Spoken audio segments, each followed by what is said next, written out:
الحمد لله رب كل شيء وملكه، خلق فسوى فأبدع ثم رزق، ثم الصلاة والسلام على النبي المصطفى عليه أفضل الصلاة وأتم التسليم. أهلا وسهلا بكم مشاهدينا الكرام في برنامجكم فاسألوا أهل الذكر مع الشيخ والدكتور حسن سلمان. حياكم الله شيخنا. أهلا وسهلا، مرحبا بك والمشاهدين. حياكم الله. نستكمل في هذه الحلقة حديثنا عن أبرز معالم الشرك والبدع وما يناقضه في موضوع التوحيد، وبإذن الله حديثنا في هذه الحلقة عن القبر والبدع التي تصاحب أهل الصلاح في القبور. بداية شيخنا، ما هو حكم زيارة القبور؟ بسم الله الرحمن الرحيم، الحمد لله رب العالمين، والصلاة والسلام على رسول الله الأمين وعلى آله وصحبه أجمعين. القبر هو محطة من محطات هذه الحياة، لأننا نأتي من عالم الغيب ونخرج إلى هذه الحياة، ثم نعيش فيها ما كتب الله لنا جل جلاله، ثم يموت الإنسان ويدفن. فكل الذين يموتون ويدفنون يعيشون في هذه المرحلة اللي هي مرحلة القبور، ويأتي يوم ما طبعا لتبعثر هذه القبور إذا القبور بعثرت، فيحصل الخروج من هذه القبور. وبالتالي القبر مرحلة من المراحل، ولذلك وصفه النبي صلى الله عليه وسلم أو عثمان بن عفان رضي الله عنه، قال القبر إما روضة من رياض الجنة وإما حفرة من حفر النار. وهو بالنسبة لأهل السعادة وأهل النعيم وروضة يفتح للإنسان في مقعده في الجنة فينظر إليه فيقال هذا مقعدك من الجنة، ويفتح له نافذة أخرى إلى النار ويقال هذا كان مقعدك من النار. وبالتالي يعيش الإنسان في هذا القبر إما بنعيم وإما في عذاب. هذه عموما عقيدة أهل السنة فيما يتعلق بهؤلاء الأموات. وبالتالي هؤلاء الذين يعيشون هذه المرحلة يؤكد لنا القرآن الكريم أنهم في حياة أخرى، هم خلاص حياة برزخية، تجاوزوا مع الحياة التي نحن فيها، وبالتالي هم يعيشون حياة أخرى ويعيشون أحكام كذلك شرعية أخرى.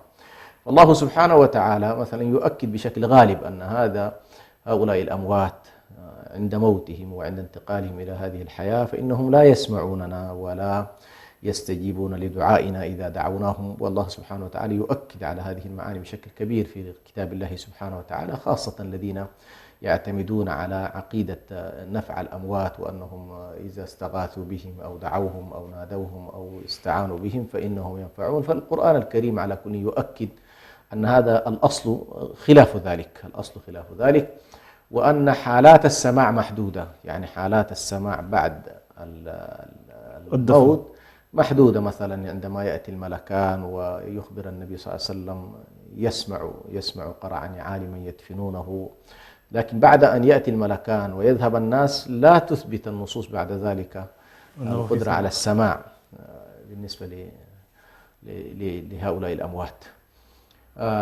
لكن تبقى هنالك على كل بعض النصوص المتعلقة بالنبي صلى الله عليه وسلم لها أحكام، النبي له أحكامه عليه الصلاة والسلام في أنه يبقى يرد على من يسلم عليه، ويرد كذلك على من يصلي عليه الصلاة والسلام. فالنبي له على كل صلى الله عليه وسلم له أحكامه الخاصة في هذا الباب.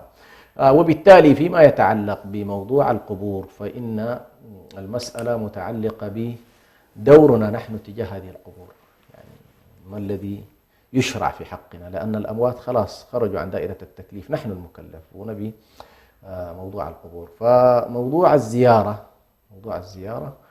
فيها ما هو مشروع وفيها ما هو محرم. ممنوع ومحرم. فما هو مشروع هو ما نص عليه النبي صلى الله عليه وسلم في أواخر حياته: ألا إني كنت قد نهيتكم عن زيارة القبور ألا فزوروها فإنها تذكركم الآخرة.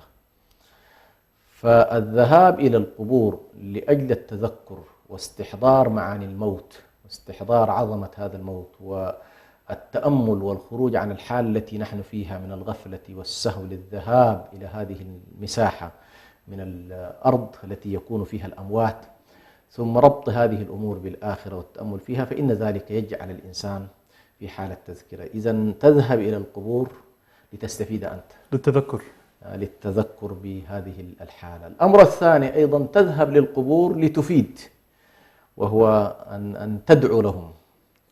ومعروف أن النبي صلى الله عليه وسلم شرع. عائشة رضي الله عنها تقول: يا رسول الله ماذا أقول إذا ذهبت إلى القبور أو إذا زرت القبر أو كذا، فيعلمها النبي صلى الله عليه وسلم. ومعروف الآن الأدعية على كلنا: السلام عليكم دار قوم مؤمنين أنتم السابقون ونحن بكم لاحقون، يغفر الله لنا ولكم، إلى غير ذلك من النصوص التي على. فأنت تذهب للتذكر وتذهب كذلك للدعاء لهؤلاء الأموات. هذين أمرين هذا المقصد مشروعين. يكون أيضا من ذلك يذهب أحيانا بعض الناس للصلة، خاصة فيما يتعلق بالوالدين. أحيانا يذهب الإنسان، هذا يدخل على كل في باب الدعاء، لكن فيه حالة خاصة وهي تلحق بزيارة النبي صلى الله عليه وسلم لقبر أمه، حتى لو كان هذا الوالد أو الوالدة ليس من أهل الإسلام، لكن زيارتهم والوقوف عندهم والوقوف عند الحد الشرعي في أنك لا تستغفر لهم، ولكن يمكن أن تزورهم مجرد الزيارة. نعم. فهذه على كل من الأشياء المشروعة. يبقى هنالك أمر آخر، وهو هل هذه الزيارة المشروعة، طبعا قبل أن نأتي إلى النقطة الثانية نأتي إلى الزيارة المحرمة، وهي كل زيارة يقصد بها غير هذين الأمرين، غير الاتعاظ والتذكر وغير موضوع الدعاء لأهل المقابر. الذهاب مثلا للتوسل عند هذا القبر، النذور وتذبح الذبائح، ويقصد منها أن تذبح لهذا هذه طبعا تدخل والعياذ بالله ليست في البدعة، ولكنها تدخل في الشرك في الشرك الأكبر. إذن عندنا زيارة مشروعة وعندنا زيارة محرمة، غير مشروعة ومحرمة. تبقى هنالك مسألة فرعية: هل موضوع الزيارة، طبعا هذا للرجال والنساء، كلا الأمرين الآن للرجال والنساء، لكن نأتي إلى جزئية: هل النساء يشملهن موضوع الزيارة المشروعة؟ هل كما أنه مباح للرجال أن يزوروا القبور، هل كذلك النساء يشرع لهن موضوع؟ الصحيح من أقوال أهل العلم أن الزيارة مشروعة للطرفين، الزيارة مشروعة للطرفين لعدة نصوص. حقيقة الآن ليس المجال مجال تفصيل، لكن يشرع للنساء أن يزورن كذلك. طيب ماذا نفعل بقول النبي صلى الله عليه وسلم: لعن الله الزوارات، لعن الله زوارات القبور؟ أول زوارات القبور هنا حمله أهل العلم على التي تكثر الزيارة بشكل مستمر، ثم تقع في المخالفات التي يكون فيها كالبكاء والصياح والتألم.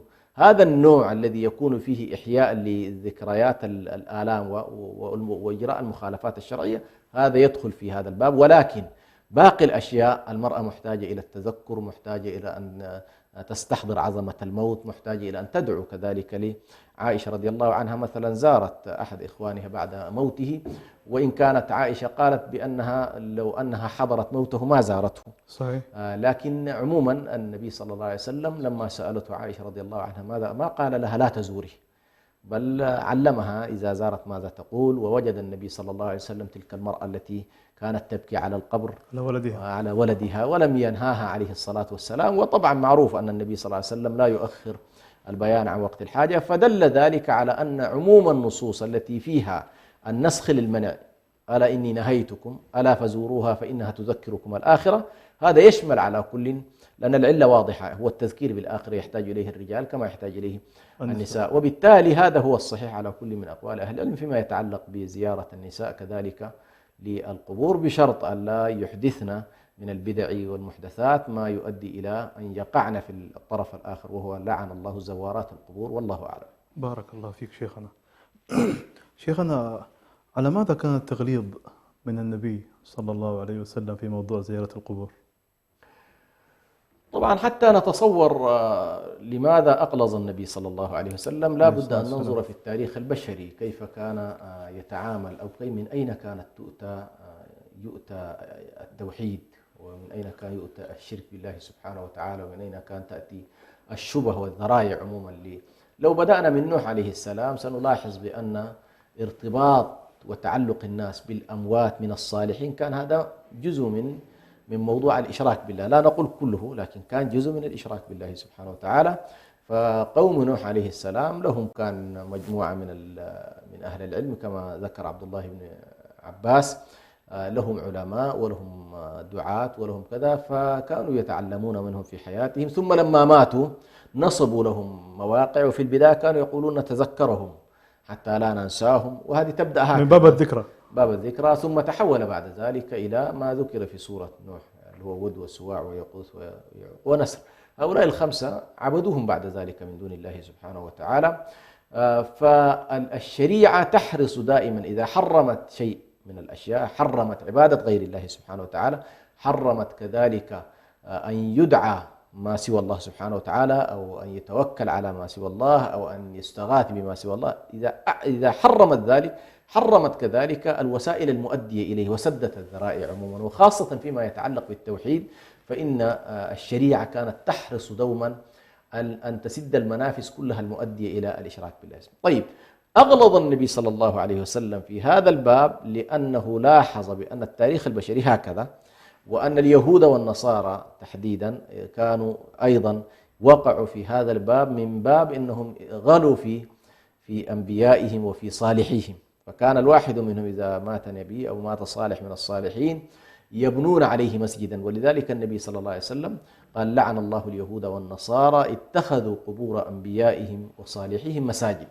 فيعني النبي صلى الله عليه وسلم يحذر ما صنع هؤلاء، أي يحذر أمته عليه الصلاة أن لا تفعلوا ذلك، أن لا تتخذوا قبور الصالحين وأن لا تتخذوا قبور الأنبياء مكانا للصلاة ومكانا للسجود ومكانا للأدعية، يعني يذهب الإنسان لا، هذا كله كما ذكرنا من باب سد ذريعة أن يتحول هذا القبر بعد فترة إلى أنه يعبد من دون الله سبحانه وتعالى. بارك الله فيك شيخنا. أولا، ما هو الضريح الذي يبنى على القبر، وكيف يبنى مسجد على القبر؟ يعني هل بجانبه، هل بداخل القبر، كيف ذلك؟ نعم. بالنسبة للقبور طبعا الصيغة الشرعية أو الطريقة الصحيحة هو ألا يتجاوز القبر ارتفاعا محددا، يعني لا يبرز بروزا واضحا وكبيرا، كما حدث. يعني النبي صلى الله عليه وسلم بعث علي بن أبي طالب قال لا تجد قبرا إلا سويته ولا صنما إلا هدمته. وبالتالي القبور المعهودة قبور المسلمين أنها لا تتجاوز الارتفاع المعروف والمحدود، هذا الذي لا يتحول معه هذا القبر إلى شيء لافت. ثم جاءت بعد ذلك فكرة التجسيس، وفكرة أنه يعمل عليها أسمنت ويعمل عليه ورود. هذه كلها طبعا من الأشياء التي ابتدعها الناس، ولكن الصحيح لم يكن الأمر كذلك على عهد النبي صلى الله عليه وسلم. فتلك قبور أصحابه عليه الصلاة والسلام في البقيع، وإلى يومنا هذا معروف ليس هنالك قباب عليهم، ولا توجد عليهم تقريبا أشياء لافتة. كل ذلك كانت الطريقة المعهودة. وبالتالي إذا قام الناس بناء على هذا القبر، كما هي الآن في كثير من بلاد المسلمين، يقيمون عليه قبة أو يقيمون عليه بناء، ثم يبدأ بعد ذلك هذا البناء يحتاج إلى حراسة ويأتي بحارس، ثم يكون هنالك الزيارات التراتبية، زيارات في الصباح، زيارات في المساء، ثم يوضع صندوقا ماليا توضع فيه تقريبا النذور والأموال. هذه كلها تقريبا تتحول بعد فترة، هذا القبر نفسه يتحول إلى وثن والعياذ بالله، ويتحول إلى صنم من الأصنام التي يقصدها الناس مع طول الوقت بطبيعة الحال. فبالتالي هذا النوع من الأعمال هو الذي حذر عنه النبي صلى الله عليه وسلم، وسأل الله سبحانه وتعالى أن لا يكون قبره هكذا. النبي صلى الله عليه وسلم دعا الله سبحانه وتعالى: اللهم لا تجعل قبري صنما يعبد، وفي رواية لا تجعل قبري وثنا يعبد. وبالتالي القبور التي يحصل فيها هذه البنايات فيها إشكالات كبيرة جدا ومخالفة لما كان عليه السلف رضوان الله عليه. بارك الله فيك شيخنا. شيخنا أنهم يصلوا لهذه الدرجة من البدع والشركيات، ما مقصدهم من ذلك؟ يعني إيش الهدف اللي هم يبغوا يوصلوا له عشان يسووا الأشياء هذه؟ سبحان الله، كثير من الناس المدخل هو مدخل الثقة بهذا الصالح واتهام النفس. يعني لاحظ القرآن الكريم يحرص أن يربط الإنسان بخالقه دون واسطة. بخالقه، يعني ما قال لك والله أنت محتاج إلى كاهن ولا إلى شيخ ولا إلى عالم، ولا قال الله سبحانه وتعالى إذا أذنبت ذنبا فإنك محتاج إلى واسطة، لا. وإذا سألك عبادي عني فإني قريب أجيب دعوة الداعي إذا. كل الأسئلة سبحان الله في القرآن يسألونك يقول له قل، إلا في هذا الباب: وإذا سألك عبادي فإني قريب. حتى ينهي حالة الواسطة هذه، أن لا تكون عليك واسطة. نحن نعرف الآن النصرانية مثلا فيها هذا النوع من الاعتراف للقسيس، أنك أنت تعترف بذنوب. الله قال لك لا، اعترف لي مباشرة، أعلن مباشرة توبتك بدون أي وصية، تعلق بي بشكل مباشر، أدعني بشكل مباشر، أنت لست بحاجة إلى أن تأتيني بالواسطة. فهذا كمان التوحيد هكذا، يعني التوحيد في حقيقته أنه تعامل بين العبد وبين الخالق بشكل مباشر بعيدا عن الواسطات. الإنسان طبعا بطبيعته عنده مشكلتين: عنده مشكلة أن والله يميل إلى التشخيص، يعني التشخيص مقابل التجريد. التشخيص اللي هو الله سبحانه وتعالى غيب، مش كده؟ الله غيب صحيح، لا نراه، لا نرى الله، صحيح. فيقوم الناس طبعا عندهم فكرة إنه والله يحبون أمرا مشهودا، حاجة ملموسة مرئية. لاحظت؟ حتى بني إسرائيل كان نتيجة هذا التشخيص قالوا يعني أرنا الله لموسى عليه السلام، وموسى نفسه قال ربي أرني أنظر إليك. فالإنسان بطبعه ميال لأن يرى هذا المعبود. فلما كان الله غيبا لا يمكن رؤيته في هذه الحياة الدنيا، ذهب الناس إلى من هو في نظرهم أقرب إلى الله، وهو مشخص. فقد يذهب الإنسان إلى شخص في حياته، لكن هنا في جزئية مشروعة، في جزئية صحيح غير مشروعة. جزئية أن أقول لك أنت العبد الصالح، أقول لك ادعو الله لي، مع أنها ليست فاضلة، مفضولة هذه، صحيح. أن تدعو بنفسك أفضل، لكن أباحها الشارع ما دمت تقول له ادعو الله لي. لكن انتقل هذا الشخص وصرت بعد موته تذهب إليه في قبره. هذا نوع من أنواع التشخيص، إنه أنت محتاج أيضا إلى حالة حالة الشخصانية هذه، إنه والله أنا لابد أشوف قدامي شيء أو مجسد، أو شيء مجسد، جسم قدامي. وهذه إشكالية كبيرة جدا للأسف الشديد يقع فيها. النقطة الثانية التصور بأن الإنسان لأنه مخطئ ولأنه مذنب ولأنه كذا يتصور أن الله لا يتعامل معه. وهذه طبعا للأسف الشديد بعضهم دون أن يدري يقيس الشاهد بالغائب، يقول والله بما أن الملوك والرؤساء أنا لا يمكن أن أتيهم بشكل مباشر، لا بد من واسطة، فيتصور أن الله لا يقبله أيضا إلا بواسطة. وهذا بئس الظن بالله سبحانه وتعالى، هذا ظن الجاهلية، والله سبحانه وتعالى لا يظن به ذلك. الله أنت عبده يقول لك ادعني مباشر، تعامل معي مباشر، أقر بما عندك مباشر. هذه الإشكالية، إشكالية الشعور بالتقصير والإحسان، إحسان الظن بالآخر وأنه هو الذي. ولذلك أهل الشرك في عهد النبي صلى الله عليه وسلم لما عاب عليهم القرآن عبادة هؤلاء قالوا ما نعبدهم إلا ليقربونا إلى الله زلفى، أي أن نتوجه إليهم بالعبادة لأنهم وسطاء عند الله سبحانه وتعالى، هم الذين يوصلون هذه العبادة، فهم يقرون أنهم يعبدونه، يقرون بأنهم يدعونهم، يستغيثون بهم، يتوكلون عليهم، الأموات. هؤلاء الأموات. وبلا شك هذا كفر أكبر عندما يلجأ الإنسان إليه. فهذه تقريبا هي الدوافع التي تلجئ كثير من الناس إلى أن يذهبوا إلى هؤلاء ويدعونه. بارك الله فيك شيخنا، تحدثنا عن الفئات الضالة في هذا الجانب. كيف ممكن أن نقيس هذا البعد من ناحية التوحيد مع الفئات هذول، يعني مع الفئات الضالة؟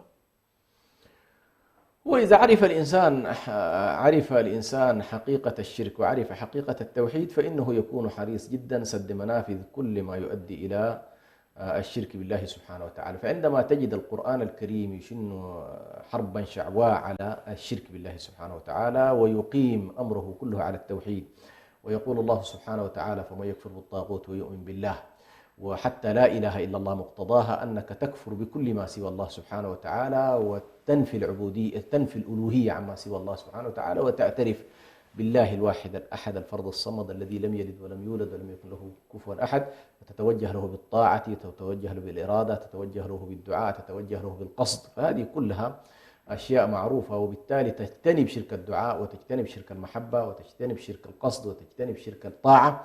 هذه كلها أنواع على كل أنت لا بد أن تجتنبها لتحقق التوحيد الخالص لله سبحانه وتعالى. فإذا وقع الإنسان للأسف وقع الإنسان في جهل على كل بهذه الأشياء ولم يتعلمها فإنه فرط في أمر عظيم. إذا كان الله سبحانه وتعالى أوجب علينا تعلم أحكام الصلاة وتعلم أحكام الصيام وتعلم أحكام، عندما نريد أن ندخل في عبادة من العبادات أوجب الله علينا أن لا نقدم عليه إلا وقد عرفنا حكمها وما يتطلب. فكيف بالتوحيد الذي هو أعظم ما ندخل به إلى هذا الدين وهو شهادة أن لا إله إلا الله؟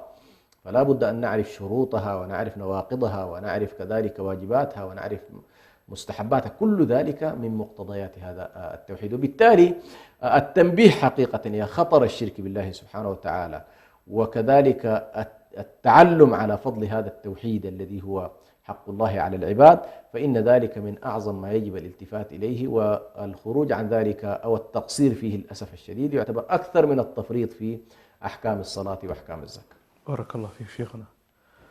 مشاهدينا الكرام، فاصل ونواصل، انتظرونا.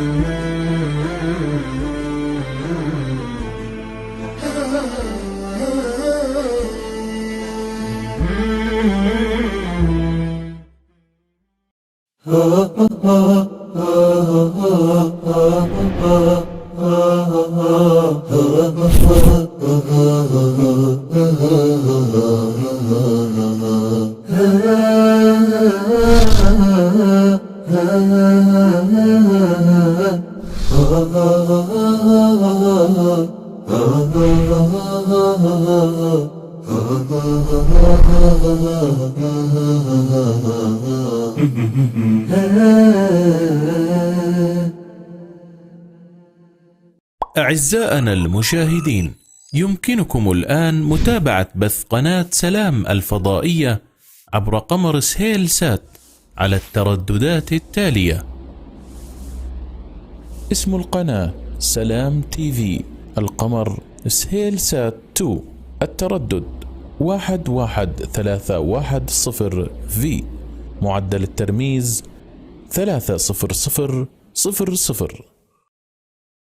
يا معاشر المؤمنين، التوجيه النبوي لكم أنتم أيها الشعوب المعنيون بهذا. فأين القلوب المؤمنة التي تطأطئ رأسها لله سبحانه وتعالى وتتسابق في أوامر الله من الحجاب والعفة والصلاة والصيام والزكاة؟ هذا الفتى خرج إلى رسول الله صلى الله عليه وسلم صادقا مخلصا مدافعا لهذا الدين. هذا هو ديننا وهذه هي رسالة سلام.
الحمد لله وكفى، ثم الصلاة والسلام على النبي المصطفى. أهلا وسهلا بكم مجددا في برنامجكم فاسألوا أهل الذكر مع الشيخ الدكتور حسن سلمان. جدد الترحيب بكم شيخنا، حياكم الله. سهلا مرحبا. حياكم الله شيخنا. شيخنا نستكمل الحديث شيخنا في موضوع القبور وأبرز الأمور التي تعمل من الشرك والبدع. بداية شيخنا، ما هي الأوثان والتماثيل وكيف كانت تعبد؟ نعم. عندك 3 مصطلحات تقريبا تحتاج إلى إيضاح. المصطلح الصنم، ومصطلح الوثن، ومصطلح التمثال. الصنم والتمثال والوثن. عموما بعضهم اعتبر كل ما يعبد من دون الله سبحانه وتعالى فهو صنم وهو وثن وهو تمثال. بعضهم اعتبر المسألة كلها شيء واحد. لكن القرآن الكريم دائما عندما يستخدم مفردة من المفردات لها دلالتها. عندما يقول ما هذه التماثيل التي أنتم لها عاكفون، وعندما يقول إبراهيم عليه السلام رب جنبني وبني أن نعبد الأصنام، ويشير إلى هذه الأصنام التي عاكفون. أيوه. ويشير الله سبحانه وتعالى إلى موضوع الأوثان، فاجتنبوا رجس من الأوثان واجتنبوا قول الزور. فيبدو أن هنالك على كل دلالات شرعية في كلا الأمرين. وبعض أهل اللغة أيضا أشار إلى هذا الجانب، أشار إلى أن الصنم والتمثال متقاربان. الأصنام والتماثيل متقاربة، ولكن التمثال غالبا ما يكون منحوتا في حجر أو في صخرة من الصخور، هذا يقال عنه تمثال، النحت الذي يحصل فيه. والأصنام قد تكون من الخشب، وقد تكون من الحديد، وقد تكون من يعني شيء مجسد. عموما التمثال والصنم مجسدات. الأوثان ليست بلازم أن تكون مجسدة. الأوثان ليست بلازم أن تكون مجسدة، وبالتالي الأوثان كل ما عبد من دون الله سبحانه وتعالى من شجر أو حجر أو ملائكة أو بشر أو طبيعة أو خيال من الخيالات فيمكن أن يكون وثنا. فبعض الناس ممكن أن تتخذ الأوطان نفسها أوثان، ممكن تتخذ الرايات الجاهلية أوثان، ممكن تتخذ القبيلة وثن من الأوثان. فالوثن أوسع من إيه؟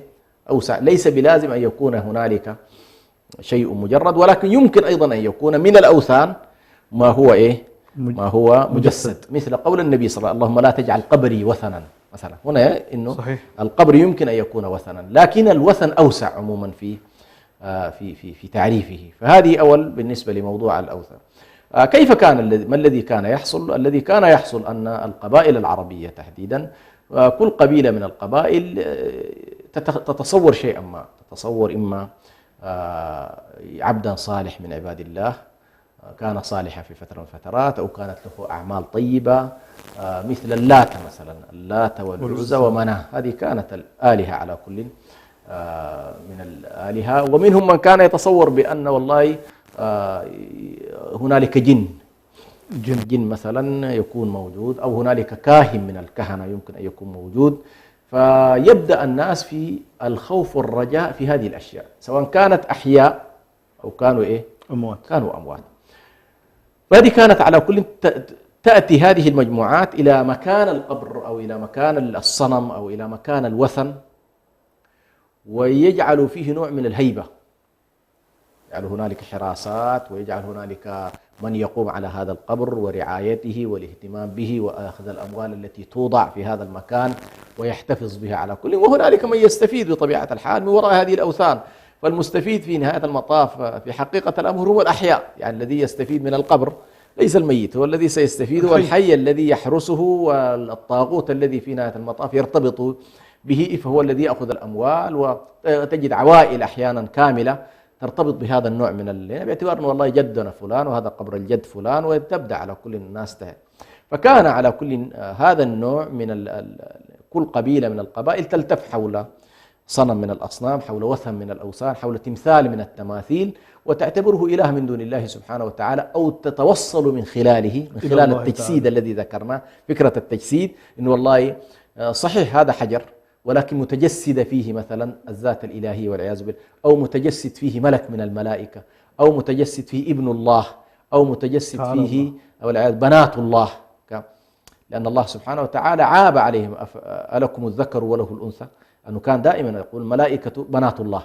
وكان يتصور بأن والله الجن لهم صلة بالله سبحانه وتعالى، وبالتالي هذه الطريقة في التفكير أنه والله أن تجعل ملك من الملائكة أو تجعل جن من عوالم الجن، أو تتصور بأنه فيه شيء من الألوهية، تتصور بأن فيه شيء من الألوهية، هذا كان نمط من أنماط على كلنا الإشراك بالله سبحانه وتعالى. فكانوا يلجؤون إليهم في الدعاء ويطلبون منهم ما يشاءون، ولكن أحيانا لأنهم يدركون أيضا هو صنم مجسد، فأحيانا إذا جاعوا أكلوه، أكلوا منه. هو يدرك أنه والله هذا ليس هو الله ولا هو، لكن هو يجسد هذه الحالة ليصل من خلالها إلى الله سبحانه وتعالى. فالله سبحانه وتعالى حرم هذه الطريقة في المعاملات، إما تحريما ذاتيا كمن يدعو الميت بشكل مباشر، وإما تحريما بحكم الوسائل. فالوسائل لها أحكام لها أحكام المقاصد. الوسائل التي تؤدي إلى الشرك يتعامل معها الشارع بأنها وسائل ممنوعة، الوسائل التي تؤدي إلى التوحيد يتعامل معها الشارع بأنها وسائل مشروعة، وهكذا. كل الشريعة قائمة على أن الوسائل لها أحكام المقاصد. الوسائل التي تؤدي إلى الخير فهي خيرة، الوسائل التي تؤدي إلى الشر فهي محرمة. بارك الله فيك شيخنا. شيخنا ذكرت من دعاء الرسول صلى الله عليه وسلم أنه كان يقول اللهم لا تجعل قبري وثنا يعبد. نعم. أو بما معنى الحديث. نعم. لماذا كان الإلحاح من الرسول طلب ذلك من الله؟ هو سبحان الله، لأن النبي صلى الله عليه وسلم مبلغ عن الله عز وجل، وهو أحرص ما يكون على أن لا يكون هو معبود من دون الله سبحانه وتعالى، وحاشاه عليه الصلاة والسلام. لكن طبعا الجهل بما أنه يخبر عن الأمم السابقة ويقول كان السابقون من اليهود والنصارى يعبدون أو يتجهون إلى أنبيائهم، يبنون عليهم مساجد، ثم يجعلون هذه القبور ساحة يصلون فيها. فالنبي صلى الله عليه وسلم أراد أن يسد كل المنافذ التي تحول قبره عليه الصلاة والسلام. اللهم لا تجعل قبري وثنا، اللهم لا تجعل قبري صنما، اللهم لا تجعل قبري عيدا، أي أنه يعتاده الناس باستمرار. هذه كلها النبي صلى الله عليه وسلم خوفا من أن يتحول قبره عليه الصلاة والسلام مكانا يتجه إليه الناس فيما لا ينبغي أن يتجهوا إليه. فنحن نتجه إلى قبر رسول الله صلى الله عليه وسلم للسلام عليه، للصلاة عليه. من يأتي مثلا إلى مسجد رسول الله صلى الله عليه وسلم زائرا فإنه يسلم على رسول الله صلى الله عليه وسلم. ولكن كره عموم الإمام مالك وغيره من أهل العلم كرهوا عملية التكرار. يعني كان مثلا بعض الناس يريد يدخل بفتحة من الفتحات في عهد التابعين تقريبا، في فترة علي بن الحسين بن علي بن أبي طالب، كان من العلماء المشاهير، فكان رأى واحد من الناس يدخل إلى قبر النبي ويدعو، فنهاه عن ذلك بأن هذا ليس مشروعا. الإنسان لا يجعل قبر النبي صلى الله عليه وسلم بهذه الطريقة. فعلى كل أن النبي صلى الله عليه وسلم حرصا منه ألا يتحول قبره عليه الصلاة والسلام إلى وثن، إلى صنم، إلى أن يكون كالسابقين الذين يقصدون. وطبعا أم سلمة رضي الله عنها حكت للنبي صلى الله عليه وسلم بأنها رأت كنيسة من الكنائس فيها تماثيل، فأخبر النبي صلى الله عليه وسلم قال أولئك شرار الخلق، كان الصالح منهم أو النبي منهم إذا مات بنوا على قبره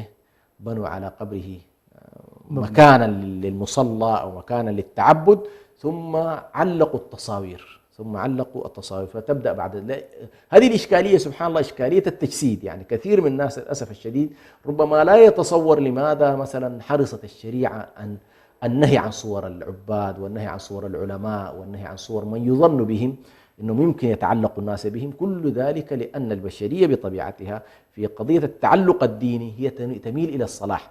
يعني لا أحد مثلا يفكر أن يعبد طاغية من الطواغيت البشرية، الحكام مثلا ما يفكر فيه، لكنه تجد سبحان الله بكل تقديس عندما تكون صورة شيخ معلقة مثلا، تجد هذه النفس البشرية تميل إلى هذا. فالشريعة سدت هذه المنافذ وسد النبي صلى الله عليه وسلم هذا الموضوع بالنسبة له شخصيا ألا يكون قبره عليه الصلاة والسلام. ولهذا نلاحظ أن قبر النبي صلى الله عليه وسلم عليه جملة من الاحتياطات حتى لا يكون وجهة الصلاة أيضا نحوه، يعني هنالك جملة من الإجراءات وفي طريقة البناء نفسها بحيث لا يكون هنالك من يصلي على قبره عليه الصلاة والسلام.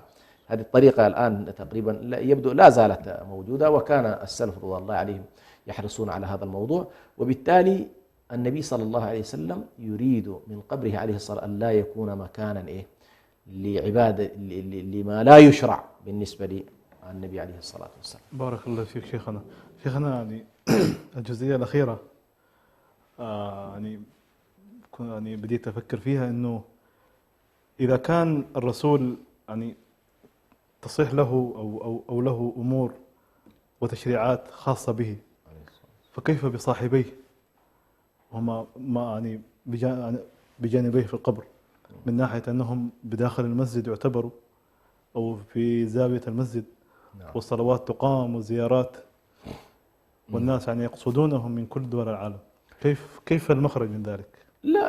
لا حرج في ذلك، لأن الصحابة رضوان الله عليهم على كل فعلوا هذا الفعل ودون نكير منهم، يعني ما دام أنه قبره عليه الصلاة والسلام هو حيث مات. هذه طبعا حكم شرعي أن الأنبياء يدفنون حيث يموتون، فما كان في سبيل، لأن الصحابة اختلفوا ماذا يفعلون بجثته عليه الصلاة والسلام. فكان الأمر عند أبي بكر الصديق رضي الله عنه حل هذا الإشكال. يقول النبي صلى الله عليه وسلم الأنبياء يدفنون حيث يموتون، فكان ذلك. وهو طبعا غرفة عائشة رضي الله عنها أي بيته عليه الصلاة، فيدفن في بيته. ثم وجد أن هذا البيت فيه متسع لأكثر من قبر، فلما توفي أبو بكر الصديق جعلوه إلى جوار النبي صلى الله عليه وسلم. لما توفي عمر بن الخطاب استأذن أيضا، يبدو أن يكون ضمن هذا الأمر. وبالتالي نفس ما يخضع له النبي صلى الله عليه وسلم من أحكام يخضع له هؤلاء، في أنهم لا يقصدون إلا من باب كما ذكرنا من باب الزيارة الشرعية التي فيها الدعاء وفيها السلام وفيها أن يرفع مقام هؤلاء في عليين وإلى غير ذلك من الأشياء المشروعة. ولكن لا أحد بطبيعة الحال إذا كنا نقول لا يطلب من النبي صلى الله عليه وسلم فمن باب أولى أن لا يطلب من غيره، فهذه تقريبا الأحكام. ولكن سبحان الله لاحظنا بعد ذلك الحكمة التشريعية المهمة في أن هنالك العديد من المحاولات بذلت في الوصول إلى قبر النبي صلى الله عليه وسلم وحفريات، واليهود والعياذ بالله يسعون إلى أن يصلوا إلى قبر النبي صلى الله عليه وسلم. لكن وجوده عليه الصلاة والسلام في هذا المكان ليس كوجوده في مكان آخر، لأن هذا المكان يعني هو مسجده عليه الصلاة والسلام، والحراسة فيه مستمرة والرقابة فيه دائمة. وبالتالي بفضل الله سبحانه وتعالى لم يتيسر لأحدنا الوصول إلى أن يعبث بجثة النبي صلى الله عليه وآله وسلم. بارك الله فيك شيخنا. مصطلحان دائما نسمعهما، الجبت والطاغوت، ما هما ذلك؟ يعني ما هما الجبت والطاغوت؟ الآية إيش تقول؟ ألم تر إلى الذين أوتوا نصيبا من الكتاب يؤمنون بالجبت والطاغوت. الأقوال فيها كثيرة حقيقة. موضوع الجبت والطاغوت المعنى الإجمالي الجبت والطاغوت هو كل ما تجاوز الحد وعبد من دون الله سبحانه وتعالى فهو جبت وهو طاغوت إجمالا، يعني هذا المعنى العام. لكن منهم من أراد أن يفرق بين الجبت والطاغوت فقال الجبت هو السحر والطاغوت هو الكاهن. الجبت هو مثلا الكاهن أحيانا، والطاغوت هو الشيطان، أو الجبت هو الشيطان والطاغوت هو كل ما تجاوز الحد. على كل المعاني في موضوع الجبت والطاغوت كثيرة جدا، ولكن المعنى الذي يهمنا في هذا الموضوع فإن الله سبحانه وتعالى يعني أمرنا أن نكفر بكل ما يعبد من دون الله، سبحانه وتعالى. فمثلا كان أهل الشرك يجعلون قبر مثلا أو وثن أو صنم، فقد يكون هذا جبتا، ثم يكون الطاغوت هو الذي يقوم عليه. قال بعضهم إن والله هذا الحي الذي يقوم على هذا القبر والذي يتولى كل ما يتعلق بالمراسم القائم بالفعل هذا طاغية وذاك جبت. أو غير ذلك. على كل الأقوال كما ذكرت الإمام الطبري تكلم فيها، لكن في النهاية رأى بأن كل ما عبد من دون الله سبحانه وتعالى من شجر أو حجر أو ساحر أو كاهن أو غير ذلك يعتبر من الجبت والطاغوت. لكن بالنسبة للطاغوت هنالك طبعا بعض الآثار التي تبين أن الطاغوت تحديدا هو كثير، كما قال عبد الله بن عباس الطواغيت كثير، لكن القرآن الكريم أمرنا أن نكفر بالجبت والطاغوت. في شيء محدد نكفر به، يعني نكفر بكل ما سوى الله سبحانه وتعالى من معبود، نكفر بكل ما سوى الله من معبود، ولا إله إلا الله هذا مقتضاها. فمن يكفر بالطاغوت لا إله، هذه لا إله كفر بالطاغوت، نفي كل ما سوى الله إلا الله ويؤمن بالله. فمن يكفر بالطاغوت ويؤمن بالله فقد استمسك بالعروة الوثقى لا انفصام لها. إذا أنت مأمور بأنك والله تؤمن بالله وتكفر بالطاغوت. طيب الطاغوت هو كل ما سوى الله سبحانه وتعالى من متبوع أو مطاع أو محبوب أو مقصود أي أحد أو مشرع أو حاكم سوى الله سبحانه وتعالى فهو طاغي. يعني كل من ينابز الله سبحانه وتعالى أو يضع نفسه في محادة الله سبحانه وتعالى في قصده أو دعائه أو تشريعه أو محبته فهو طاغي. فقد يكون شيخا وقد يكون ملكا وقد يكون رئيسا وقد يكون شيخ قبيلة وقد يكون وطن. على كل هؤلاء إذا كان وضع نفسه في مقابل الله سبحانه وتعالى فهو طاغي من الطواغيت. ولكن ابن عباس رضي الله عنه يقول الطواغيت كثير، بهذا المعنى طواغيت كثير ورؤوسهم 5. فنحن الآن على الأقل خلينا نركز على هؤلاء 5، لأن 5 هؤلاء لا بد من الكفر بهم، لا بد من الكفر بهم باعتبارهم رؤوس هؤلاء الطواغيت. وهنالك يمكن أن يكون هنالك طواغيت صغار كثر، لكن أول هؤلاء الطواغيت إبليس عليه لعين الله المتتالي، هذا الملعون المطرود من رحمة الله سبحانه وتعالى الذي يدعو الناس إلى عبادته وينادي الناس إلى الخروج عن الله والتمرد عليه، وإلى أن الله يقول اسلكوا الصراط وهو يقول لا تسلكوا هذا الصراط. هذا أعظم طاغي، أعظم طاغوت هو إبليس. يعني إبليس عليه لعين الله المتتالي. إذن ده رقم 1. ويأتي يوم القيامة طبعا يتبرأ من الناس، لكن الله عز وجل يقول ألم أعهد إليكم يا بني آدم ألا تعبدوا الشيطان. هنا طبعا عندنا طائفة الآن رسمي تعبد الشيطان، بمعنى أنها شعائريا ونسكيا تتصور هنالك شيطان وتعبده. لكن كم من الناس يعبدون الشيطان في الطاعة، أي يطيعون الشيطان. من أنواع العبادة الطاعة. صحيح. فمن أطاع شيئا سوى الله فقد عبده من دون الله سبحانه وتعالى. قد يعبد الإنسان الشيطان وقد يعبد هواه، أليس كذلك؟ فالله سبحانه وتعالى نهانا أن نعبد الشيطان ونهانا أن نعبد الأهواء. رأيت من اتخذ إلهه هواه. يعني إيش هواه؟ معنى يطيع هواه في كل شيء، لا شريعة له، لا رادع له، لا أمر ولا نهي يتلقى عن الله، ولكن يقول لك بمزاجي بكيف كده بكيف. هذه العبارة اللي تنزل الناس طيب هذا الشيطان يأتي يوم القيامة يقول الله أنا ما قلت لكم، أنا فقط دعوتكم فاستجبتم لي، ما كان لي عليكم من سلطان إلا أن دعوتكم فاستجبتم لي، فلا تلوموني ولوموا أنفسكم، ما أنا بمصرخكم وما أنتم بمصرخي، أنا ما عملت شيء. فيتبرأ ويتنصل. هذا الطاغية رقم 1. الثاني من ادعى شيئا من علم الغيب، خاصة إن الله عنده علم الساعة وينزل الغيث ويعلم ما في الأرحام وما تدري نفس ماذا تكسب غدا وما تدري نفس بأي أرض تموت. هذه كليات الغيب. فكل من زعم أنه يعلم الغيب فقد وضع نفسه منافسا ومزاحما لله في هذا الأمر، فهو طغى. لماذا؟ ليش طغى؟ الطغيان هو تجاوز الحد.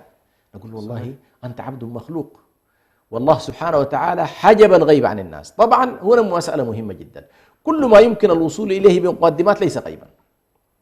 يعني إذا كان الله سبحانه وتعالى وضع مقدمات للوصول إلى أمر ما تستطيع أن تصل إليه فهذا ليس غيبا، هذه أمور تصلها بمقدمات وتوصلك هذه إلى. الغيب هو أنك ما لا تستطيع الوصول إليه بمقدمات صحيحة. كأن أقول لك والله يعني مثلا والله ربنا يحفظك، كأن أقول لشخص من الأشخاص أنك ستموت خلال أسبوع، من أعلمك بهذا؟ ما في مقدمات. كيف عرفت أنه سيموت؟ هذا اختص الله به. كأن أقول بأن يوم القيامة بعد سنة، اختص الله به. كأن أقول بأن مثلا المطر سينزل في المنطقة الفلانية بنسبة كذا في الساعة الفلانية وحجمه بهذا التقدير، هذه ما يعلمها إلا الله سبحانه وتعالى. لذلك حتى ناس الإرصاد يقول لك مسألة محتملة، توقعات، وقد يصرف الله بعد كل هذه الدراسة يصرفها الله إلى مكان ما. فمن ادعى شيئا من علم الغيب أيضا يعتبر طاغية من الطواغيت، والله عز وجل أمرنا أن نكفر به لا نصدق. ومن هؤلاء الكهنة الذين الكهنة والسحر، هذول اللي يتصوروا بأن الله يعرفون أشياء كثيرة لا يعرفها كثير من الناس، هؤلاء أيضا من الطغاة. النوع الثالث من دعا الناس إلى عبادة نفسه، دعا الناس إلى عبادته والعياذ بالله، يقول اعبدوني من دون الله. عشان كده يوم القيامة الله سبحانه وتعالى يقول لعيسى عليه السلام: يا عيسى ابن مريم أأنت قلت للناس اتخذوني وأمي إلهين من دون الله؟ عيسى معاذ الله أن يقول، لكن اليوم يعبد، أليس كذلك؟ صحيح. طيب يعبد من دون الله، سيأتي يوم القيامة ويسأل. ولو أن عيسى عليه السلام طلب من الناس ذلك لكان معذب والعياذ بالله وحاشاه. كان الله عز وجل: أأنت قلت للناس اتخذون، قال أي عيسى على كل يتبرأ بأني ما قلت لهم إلا ما أمرتني به، ما قلت لهم إلا ما أمرتني. وبعدين قبلها إيش قال؟ حتى يتأدب مع الله سبحانه وتعالى، قال: رب تعلم ما في نفسي ولا أعلم، يعني أنت أعرف، يعني سؤالك لي ليس سؤال جاهل، تعلم السر، حتى لا يقال بأنه الله يتصور بأنه أو يأتي إلى الناس أن عيسى يجيب لله سبحانه وتعالى كأنما الله يريد معلومة يجهلها. الله عز وجل لا يجب أعلم بما أن عيسى ما قال للناس اعبدوني، ولكن اليوم يعبد من دون الله. طيب، فأن يدعو إلى عبادة نفسه أيا كان. ومن عبادة النفس أن يقول للناس ادعوني من دون الله، أو أن يقول للناس أنا المشرع من دون الله، وأنه الله يطالب الناس أن يطيعونه في هذا التشريع المخالف لأوامر الله سبحانه وتعالى. هذه للأسف الشديد تقع فيها كثير من الناس، كثير من الحكومات. النقطة الرابعة هو قد لا يدعو، ولكن يرى الناس يعبدونه في حياته ولا ينكر، يرى الناس يعبدونه في حياته ولا ينكر، يسمع بأنه والله يستغاث به من دون الله وينادى من دون الله، ولا يقول للناس يا أخوان أبرأ إلى الله مما تقول، فأنا عبد مخلوق لا يجوز استغاثة بي ولا ندائي مثلي مثلكم. هذا الذي رضي سواء كان في حياته أو مات وهو على هذه الحال فإن ذلك أيضا طاغية من الطغاة. هذول أربعة. الخامس هو من حكم بغير ما أنزل الله، أيضا هؤلاء طغاة. وللأسف الشديد كثير من هؤلاء الطواغيت الآن الحكومات والأنظمة التي تشرع من دون الله سبحانه وتعالى وتلزم الناس بتشريعاتها المحرمة، لأن أي تشريع بغير ما أنزل الله سبحانه وتعالى أن يناقض أحكام الله فهو تشريع طاغوتي، وبالتالي يجب الإنسان أن يكفر به من ضمن ما يكفر به. فهذه الخمسة أشياء مما ألزمنا الله سبحانه وتعالى أن نكفر بها، لأنها لا تتحقق عملية التوحيد مع هذه القضايا. بارك الله فيك شيخنا. مشاهدينا الكرام، إلى هنا وصلنا إلى نهاية حلقة هذا اليوم. انتظرونا في حلقات قادمة، وفي الختام نقول: اللهم كن معنا حين يحضر الكل، وكن معنا حين يذهب الكل، أنت ولينا ولا ولي لنا غيرك. دمتم سالمين.